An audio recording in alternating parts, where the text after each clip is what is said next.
ये कहानी एक छोटे से गांव में रहने वाले दो दोस्तों रामू और श्यामू की है। दोनों की उम्र लगभग 50 साल की थी और दोनों का स्वभाव भी बिल्कुल अलग था। रामू बेहद समझदार और गंभीर था, जबकि श्यामू हमेशा हंसी मजाक और शरारतों में लगा रहता था।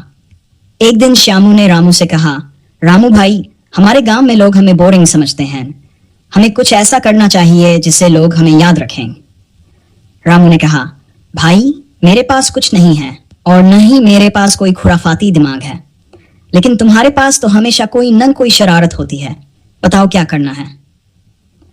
श्यामू ने आंख मारते हुए कहा, रामू, हमें गांव के तालाब के पास वाली बेंच पर जाकर बैठना है और वहां से गुजरने वाले लोगों से अजीब अजीब सवाल पूछने हैं।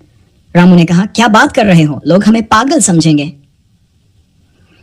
श्यामू हंसते हुए बोला, यही तो मजा है भाई, सोचो कैसे कैसे जवाब मिलेंगे। रामू को श्यामू की योजना में थोड़ी दिलचस्पी आई और दोनों तालाब के पास वाली बेंच पर जाकर बैठ गए। सबसे पहले वहां से एक बूढ़ा आदमी गुजरा। श्यामू ने उसे रोककर पूछा, बाबा, अगर एक हाथी पर एक चींटी बैठे और हाथी छींके तो क्या होगा? बूढ़ा आदमी थोड़ी देर तक सोचता रहा, फिर हंसते हुए बोला, चींटी तो गिर जाएगी, पर हाथी का क्या होगा, ये नहीं सोचते तुम? श्यामू और रामू दोनों हंसते हंसते लोटपोट हो गए। इसके बाद वहां से एक औरत गुजरी। श्यामू ने फिर सवाल दागा, मौसी, अगर एक तोता पंजाबी बोले और दूसरा तोता बंगाली तो तुम किसे सुनोगी? औरत ने हंसते हुए जवाब दिया, बेटा, जो मुझे चुप रहने देगा मैं उसे सुनूंगी।